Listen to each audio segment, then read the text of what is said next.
बिस्मिल्लाहिर्रहमानिर्रहीम। लाखों करोड़ों दरूद आप सल्लल्लाहु अलैहि वसल्लम पर और आपकी आल पर।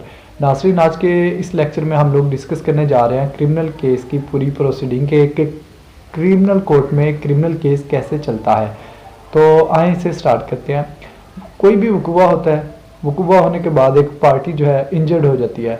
अब इंजर्ड जो है वो पुलिस स्टेशन जाते हैं, वहाँ से डॉकेट लेते हैं और डॉकेट के साथ एक पुलिस ऑफिसर जो है उनके साथ कांस्टेबल जाता है हॉस्पिटल में, और वहाँ पे जाके वो अपना जो है एग्जामाइन करवाते हैं, अपनी एग्जामिनेशन होती है उनकी।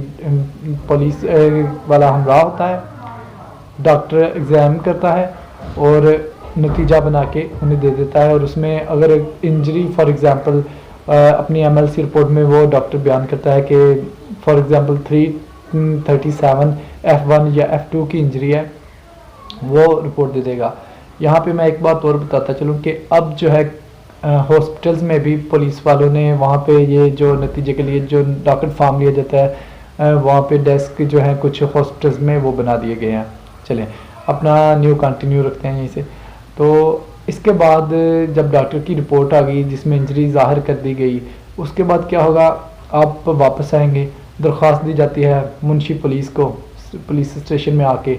वो अब उस दरख्वास्त को आगे SHO के सामने पेश करता है और उसके बाद जो है वो आपका जो FIR है वो दर्ज हो जाती है।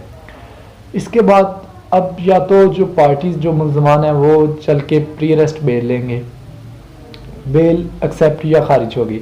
इसके बाद अगर वो जो इसके बाद जो नेक्स्ट स्टेप आ जाएगा बेल प्री अरेस्ट बेल के बाद, वहाँ पे इन्वेस्टिगेशन होगी। इन्वेस्टिगेशन में 161 के बयान होंगे, 161 के बयान होंगे। उसके बाद जो नेक्स्ट स्टेज आ जाती है वो 173 के तहत जो है वो चलान बनाया जाता है।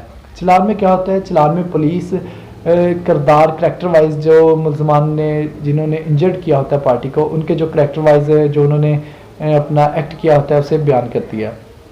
अब इसके बाद जब चलान बनाने के बाद पुलिस इस चलान को DDPP के पास जो है वो आगे फॉरवर्ड करती है।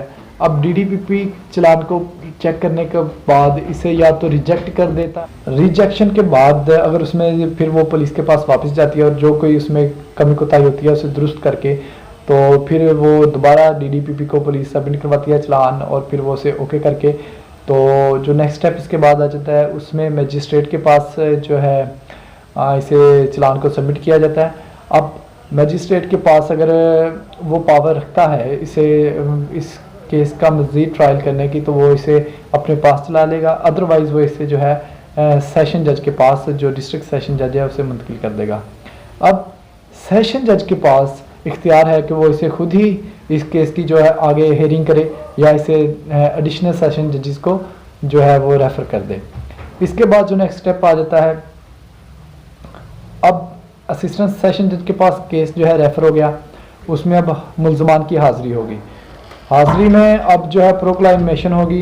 अगर मुल्ज़मान जो है हाज़िर ना हुए तो उन्हें जो है वो इश्तिहारी जो है करार दे दिया जाएगा।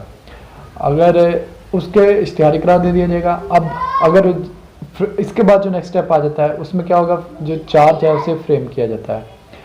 अब यहाँ पे एक जो बात नोट करने वाली है वो ये है कि तब तक जो चलान है उसे फ्रेम नहीं किया जाता जब तक कि सारे मुल्ज़मान जो हैं वो हाजिर नहीं होते अदालत के सामने। इश्तिहारी होने के बाद, अरेस्ट होने के बाद, जब तक भी सारे मुल्ज़मान जिन पे इल्ज़ाम है, एलिगेशन है, वो कोर्ट में पेश नहीं होंगे, तब तक जो चार्ज है वो फ्रेम नहीं होगा। क्लियर होगी ये बात। अब इससे अगला स्टेप आ जाता है कि जब अरेस्ट होने के बाद, जब हाजिर होने के बाद जो नेक्स्ट स्टेप होगा, मुद्दई अपनी गवाही एविडेंस करवाएंगे। उसमें अब गवाही में चश्मदीद गवाह, पुलिस गवाही देगी, मुतलका गवाही होगी, डॉक्टर्स जिन्होंने एग्जामिनेशन किया है वो आके गवाही देंगे, और इस सारे प्रोसीजर को एग्जामिनेशन इन चीफ के नाम से जाना जाता है।